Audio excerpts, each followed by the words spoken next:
So Ramnagar బన్నీవాస్తో సరికొత్తగా రాబోతున్నారు. అసలు ఏంటి కాన్సెప్ట్ ఏంటి? చూడడానికి చిన్నపిల్లల్లాగా నవ్వుతూ అంతా సాగిపోతుంది సినిమా. సో సినిమాలో ఎలా నటించబోతున్నారు అనేది మనం తెలుసుకుందాం. సో చంద్రహాస్ గారు, ఎలా ఉండబోతుంది సినిమా? ఏం కాన్సెప్ట్ చూసి దీన్ని ఓకే చేశారు నెరేట్ చేసినప్పుడు? ఫస్ట్ టైం ఓన్లీ మా ఫాదర్ విన్నారు, తర్వాత నేను ఒక్కడే విన్నాను, తర్వాత మళ్ళీ ఫ్యామిలీ నలుగురం విన్నాం. సో ఆల్మోస్ట్ 3 to 5 times విన్నాం మొత్తం అందరం కలిసి. అండ్ విన్న ప్రతిసారి సేమ్ అలాగే నవ్వుతున్నాము, అలాగే 2 నిమిషాలకి నిమిషానికి ఒకసారి నవ్వు వస్తూనే ఉండింది అనమాట. సో ఇట్స్ వాజ్ హిలేరియస్ అనిపించింది. అందుకే అలాగే ఆడియన్స్ అందరూ కూడా నవ్వుతారని కాన్ఫిడెన్స్తో ఈ స్టోరీ చూస్ చేసుకున్నాం. ఓకే, అంటే చూస్తుంటే సో కొంచెం మాసీగా ఉంది, కామిక్గా ఉంది, ఇంకేమేమి ఉండబోతున్నాయి ఎలిమెంట్స్? ఈ సినిమాలో అన్నీ ఉండబోతున్నాయి. అంటే A to Z ఎవ్రీథింగ్ మేమే టచ్ చేయకుండా వదలలేదు, అన్నీ టచ్ చేసుకుంటూ పోయాము. ఫుల్ మీల్స్ అనమాట, ఫ్యామిలీ ఆడియన్స్గా అవనివ్వండి, లేదా మా జనరేషన్ వాళ్ళకి అవనివ్వండి. అండ్ ఎవరికి ఇది ఏదో పాత సినిమా టైపు లేకపోతే ఒక కమర్షియల్ ఫార్మాట్ లాగా అనిపించదు అసలు. ఎందుకంటే మేము తీసింది కంప్లీట్లీ డిఫరెంట్. అండ్ ఇప్పుడు ట్రైలర్ అండ్ టీజర్ రిలీజ్ అయిన తర్వాత అందరికీ అలా అనిపించే అది ఫుల్ పాజిటివ్ కామెంట్స్తో నిండిపోయి ఉంది అండ్ ట్రెండింగ్లో ఉంది. So I'm very happy. Okay, so సరికొత్త కాన్సెప్ట్తో రాబోతున్నారు, ఇంకా ముందు కూడా మంచి కాన్సెప్ట్ చేయబోతున్నారు. సో మీ లైఫ్లో మీ డాడీ సపోర్ట్ అనేది ఎలా ఉంది? ఫ్యామిలీ సపోర్ట్, ఇప్పుడు అమ్మ కూడా ప్రొడ్యూస్ చేస్తున్నారు, సో ఎలా అనిపిస్తుంది? మై ఫ్యామిలీ నాకు ఫుల్ సపోర్ట్ అనమాట, అసలు అందులో ఏ క్వశ్చన్ లేదు. ఇన్ఫ్యాక్ట్ 100% వాళ్ళు లేకపోతే నేను లేననే నేను ఫీల్ అవుతాను. So yeah. సో మరి డాడీ సపోర్ట్ అనేది ఎలా ఉంది? అంటే డాడీ ఈ సినిమాలో ఎంతవరకు సపోర్ట్ చేశారు? కథలో కానీ లేదంటే మీకు ప్రొడక్షన్లో కానీ ఏదైనా కానీ ఎంతవరకు సపోర్ట్ ఉంది డాడీ సపోర్ట్? ఆయనే మొత్తం చూసుకున్నారు, సపోర్ట్ ఇవ్వడం కాదు. He's the main head of everything. Every step of the way అన్ని దగ్గరుండి మన ఫాదరే చూసుకున్నారు సినిమాకి సంబంధించినవన్నీ. సో వెనక నుండి నడిపిస్తున్నారు. అలాగే మీకు ఒక బిరుదైన వచ్చింది యాటిట్యూడ్ స్టార్ అని.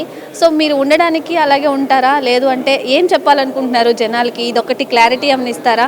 చాలామంది నెగిటివ్గా ట్రోల్ చేస్తూ ఉంటారు, మీరు వాటన్నిటిని చాలా స్పోర్టివ్గా తీసుకుంటున్నారు చెప్పాలంటే.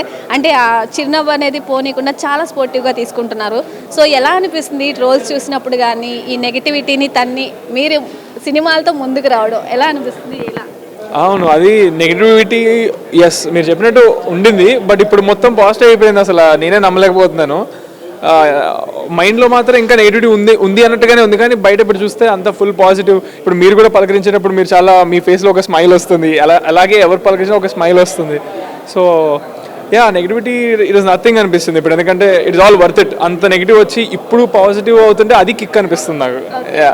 సో డాడీ, మీరు ప్రభాకర్ గారు, మీరు ఎప్పుడు సినిమా రాబోతుంది మీ నుండి? అలాగే చెల్లిని కూడా అందులో యాడ్ చేసి ఫ్యామిలీ అంతా సినిమా ఎప్పుడు ఇవ్వబోతున్నారు family pack? Maybe very soon, అన్ని కుదిరితే. ఈ సినిమాలో మాత్రం డాడీ ఒక చిన్న రోల్ ఉంది, సో గెస్ట్ రోల్ ఉందన్నమాట. బాగుంటుంది డాడీది, చాలా చిన్న రోల్ అయినా కానీ చాలా చాలా కామెడీ ఉంటుంది అనమాట. యా. సో డాడీ అనేది అంటే చాలా క్యారెక్టర్స్ చేశారు, సీరియల్స్ చేశారు, మూవీస్ చేశారు. ఆయన నుండి ఏం నేర్చుకున్నారు మీరు? యాక్టింగ్లో కానీ లేదంటే ఆయన పర్సనల్ లైఫ్లో చాలా ఫేస్ చేసి వచ్చారు.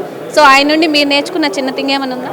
చిన్న థింగ్ కాదండి, ఇప్పుడు ఈ సినిమాలో నేను చేసిన యాక్టింగ్ కనుక మీకు నచ్చినా, లేకపోతే ఫ్యూచర్లో ఏదైనా మీకు నేనంటే ఇష్టం ఉన్నా, లేకపోతే నేను నా నెగిటివిటీని తీసుకున్న విధానం చాలా సింపుల్గా స్పోర్టివ్గా తీసుకున్నాను, ఇవన్నీ మా డాడీ నుంచి నేర్చుకున్నవే.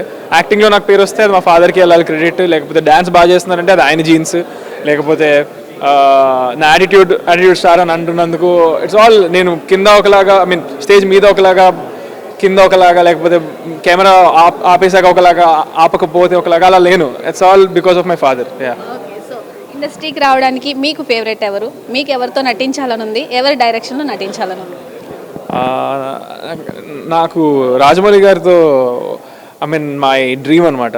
మహాభారతం ఆయన ప్లాన్ చేస్తున్నారని ఎప్పటి నుంచో అందరికి తెలిసిందే. సో కుదిరితే కాదు, నా డ్రీమ్ అది. ఆయన స్టార్ట్ చేయడానికి టైం పడుతుందని ఓపెన్గా చెప్పారు. ఆయన చాలా ఎక్స్పీరియన్స్ గెయిన్ చేసుకోవాలి, దానికి తీయాలంటే చాలా పెద్ద కాన్సెప్ట్ అని. సో ఆయనకి by the time he's confident and ఆ ప్రాజెక్ట్ సెట్స్కి వెళ్ళే లోపల నేను ఒక బాగా రెడీ అయ్యి ఆయనకు ఒక కత్తిలాగా కనిపిద్దామని ఫిక్స్ అయి ఉన్నాను. సో అదే డ్రీమ్. సో మీరు చెప్పండి, ఎలా అనిపిస్తుంది ఈ చంద్రహాస్ గారు వర్క్ చేయడం? ఈ సినిమాలో మీ రోల్ ఎలా ఉండబోతుంది తెలుగు ఆడియన్స్? యా, అంటే ఒక్కొక్క హీరోయిన్ క్యారెక్టర్ ఒక్కొక్కలా డిజైన్ చేశారు. నా రోల్ వచ్చేసి చాలా పద్ధతి గల అమ్మాయి, ఒక బస్తీ అమ్మాయి, ఇలా అందరం కలిసి ఉంటే బాగుంటుంది అనుకునే క్యారెక్టరైజేషన్. నాకు తెలిసి చాలా మంది కనెక్ట్ అవుతుంది ఆ క్యారెక్టరైజేషన్. అండ్ చంద్రహాస్తో వీళ్ళందరూ ఏదో మూవీ టీమ్ ప్రొఫెషనల్ కంటే ఎక్కువ ఒక ఫ్యామిలీలో చూసుకుంటారు. ఎవరినైనా సరే ఆంటీ మధ్యాహ్నం వచ్చేసి ఇట్లా అందరూ తిన్నారా అని చెప్పి ఇంట్లో నుంచి స్నాక్స్ తెచ్చి పెట్టడము, అంకుల్ అదందరం కూర్చొని తిందాం అందరం కలిసి తిందాం అనడము, అండ్ అందరిని అంతే బాగా చూసుకుంటారు, ఎక్కడ ఇబ్బంది పెట్టకుండా చాలా కంఫర్టబుల్గా చూసుకున్నారు. It's fun. ఫ్యూచర్లో ఏం ప్రాజెక్ట్స్ రాబోతున్నాయి, ఇంకేమైనా ఓకే చేశారా? దీని తర్వాత ఒకటి మన ధర్మరక్ష గారి డైరెక్షన్లో ఈటీవీ విన్కి ఒకటి కొలాబరేట్ అయ్యారు. Anupama ma'am production, Chandrasekhar relatives వాళ్ళ ఫ్యామిలీది. అది మేబీ దీని తర్వాత రిలీజ్ అవబోతుంది. ఓకే, సో మీ నుండి ఏం రాబోతున్నాయి అప్కమింగ్ ప్రాజెక్ట్స్? ఫస్ట్ అంటే ఆల్రెడీ నేను లాస్ట్ టైం ప్రెస్ మీట్ అప్పుడు 3 మూవీస్ అనౌన్స్ చేసేసాను. ఆ 3 మూవీస్ షూటింగ్ అయిపోయినాయి.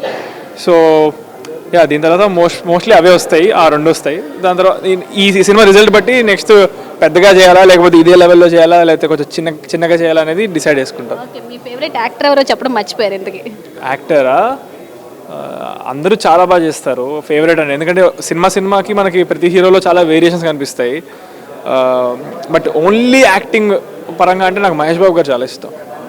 ఎందుకు మీ హైట్ ఆయన హైట్ సేమ్ మ్యాచ్ అవుతూ ఉంటాయి? లేదు, హైట్ గురించి కాదు, ఆయన యాక్టర్, ఈజ్ ప్రాపర్ యాక్టర్. మీకు ఏ సీన్ ఇచ్చినా కానీ ఆ టైమింగ్ చాలా సటిల్గా ఉంటుంది.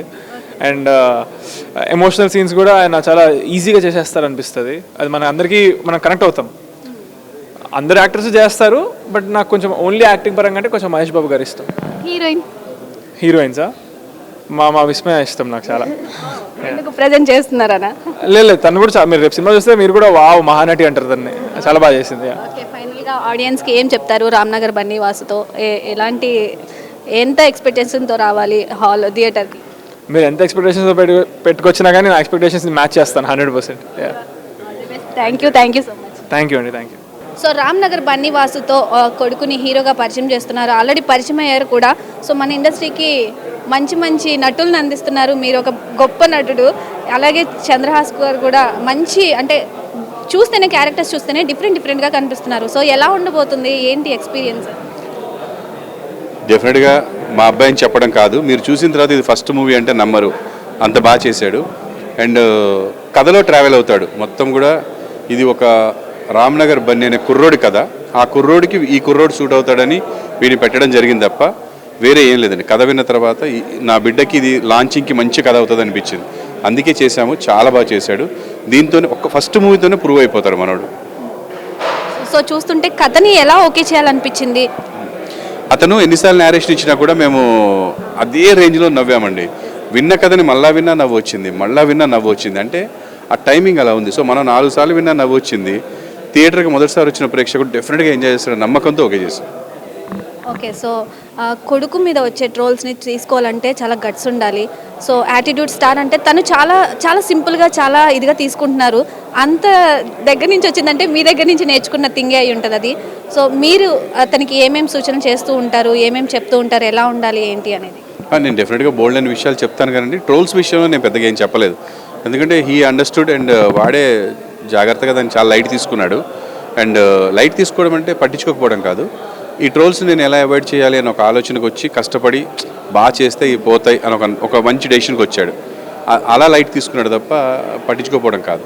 సో అది ఆ తపన ఉన్న వాళ్ళు ఎవరైనా సరే చాలా మంచిది. అండ్ ఇలాంటిది ఒకటి రావడం అనేది వాడి జీవితంలో మంచి జరిగిందని నాకు అనిపిస్తుంది. అంటే నువ్వు పరిగెత్తలేవురా అంటే పరిగెత్తి గెలిచే వాళ్ళు చాలామంది ఉంటారు.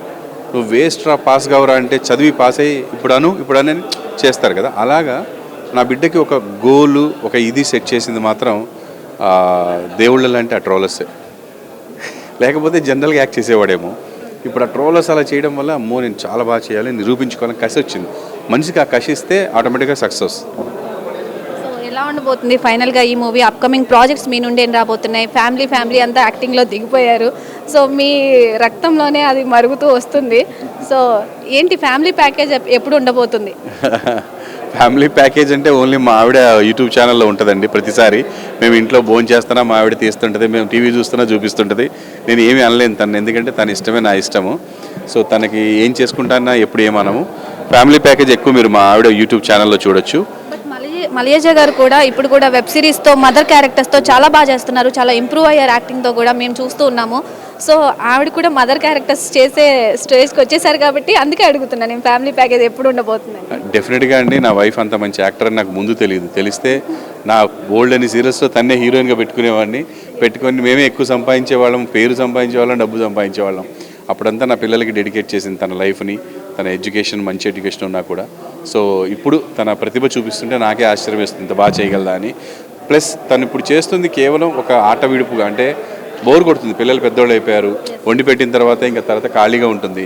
సో అందుకని తను కొంచెం ఖాళీగా ఉన్న సమయాన్ని యూజ్ చేసుకోవడానికి యాక్ట్ చేస్తుంది, చాలా బాగా చేస్తుంది. సో మీ అమ్మాయిని ఎప్పుడు లాంచ్ అయిపోతున్నారు హీరోయిన్గా? నేను నా ప్రొడక్షన్లో అయితే ఇప్పుడు దీని తర్వాత ఇమీడియట్గా ఒక 10 డేస్లోనే నేను ఒక మూవీ స్టార్ట్ చేస్తున్నాను పాపతో, మన ఓన్ ప్రొడక్షన్లో. ఆల్రెడీ తను హీరోయిన్గా ఒక సినిమా అర్జున గీతోపదేశం అని ఒక సినిమా చేస్తుంది, అందులో గీత క్యారెక్టర్. అండ్ బ్రహ్మానందం అని ఒక సినిమా వస్తుంది, బ్రహ్మానందం గారు వాళ్ళ అబ్బాయి యాక్ట్ చేస్తుంది, అందులో పాప మెయిన్ క్యారెక్టర్ చేస్తుంది, ఆ హీరో గారి సిస్టర్ క్యారెక్టర్. సో మీ సీరియల్స్ కానీ మీ అప్కమింగ్ ప్రాజెక్ట్స్ అప్డేట్స్ ఏంటి? ఇప్పుడు ఇల్లు ఇల్లాలు పిల్లలు అని October 14th నుంచి అలా స్టార్ట్ కాబోతుంది స్టార్ మాలో. నేను ద లెజెండరీ యాక్టర్ ఆమని గారు భార్యాభర్తలుగా యాక్ట్ చేస్తున్నాము. అందులో తండ్రి కొడుకుల పిల్లల కథ ఇది, అంటే ఇల్లు ఇల్లాలు పిల్లలు సీరియల్ పేరు. ఒక కుటుంబంలో ఎలా ఉంటుంది, నేను చేసే సీరియల్స్ అన్నీ కూడా అలాగే ఉంటాయండి. కుటుంబ విలువలు, రిలేషన్స్, అన్నా చెల్లెళ్ళు, ముద్దు బిడ్డ, వదినమ్మ, ఇలా ఉంటాయి నా సీరియల్స్ అన్నీ. ఎందుకంటే నాకు ఈ జనరల్గా లేడీ విలన్స్ కొట్టుకోవడాలు అట్లాంటివి నాకు అంత అబ్బవు, నేను అలాంటి వాటిలో ఎక్కువ పార్టిసిపేట్ చేయను. నాకు ఏంటంటే ఫ్యామిలీ రిలేషన్స్ చూపించాలి, ఒక మామగారికి కోడలికి రిలేషన్ ఎలా ఉంటుంది, తండ్రికి కూతురికి ఎలా ఉంటుంది, ఇలాంటివి చూపించడం నాకు ఇష్టం. సో నేను సెంటిమెంట్ కొంచెం ఎక్కువ, నాకు అన్నలన్న, అక్క అన్న, చెల్లెన్న, మామయ్యలన్న, వీళ్ళన్నా నాకు చాలా ఎక్కువ అటాచ్మెంట్ ఉంటుంది. సో అందుకని ఇలాంటివి ఎక్కువ చేస్తుంటాను నేను. సో ఇల్లు ఇల్లాలు పిల్లలు my next project. Okay, direction అలాగే ప్రొడక్షన్ ఎలా మేనేజ్ చేస్తున్నారు ఇదంతా? నేను ఏ పని చేస్తే ఆ పని అండి, అన్ని పనులు చేసినా కూడా చేస్తున్నాడు. ఇప్పుడు చూడండి, మేము పొద్దున బయలుదేరాము, ఇన్ని పనులు చేస్తున్నామంటే దాని మీద మాకు టార్గెట్ ఉంటుంది, అది పూర్తి చేయాలన్న టార్గెట్ ముందు ఇంకేం కనిపించవు. నిజంగా ఏమైనా నొప్పులు, కాళ్ళు చేతులు నొప్పులు ఉన్నా అంత అయిపోయి ఇంటికి వెళ్ళగానే అన్నీ బయటపడతాయి. వర్క్లో ఉన్నసేపు కనపడదు, వినపడదు, అది ఏంటో తెలియదు. సో అది దేవుడిచ్చిన వరం. ఇప్పుడు ఈ సినిమాకి వచ్చి నేను ప్రొడ్యూస్ చేశాను. ఈ సినిమా ప్రొడ్యూసింగ్ అనేది కొత్త ఎక్స్పీరియన్స్ నాకు. సీరియల్స్ ఒక 15 సంవత్సరాల నుంచి ప్రొడ్యూస్ చేస్తున్నా కూడా ఇది కొత్త ఎక్స్పీరియన్స్. చేయొచ్చండి, సినిమాలు చాలా బాగా చేయొచ్చు. అంటే ఇప్పుడు నాకు కొంత ఫస్ట్ సినిమాలో ఎక్కువ ఖర్చు అయింది, నెక్స్ట్ సినిమా తక్కువ ఖర్చులో బాగా చేయొచ్చు.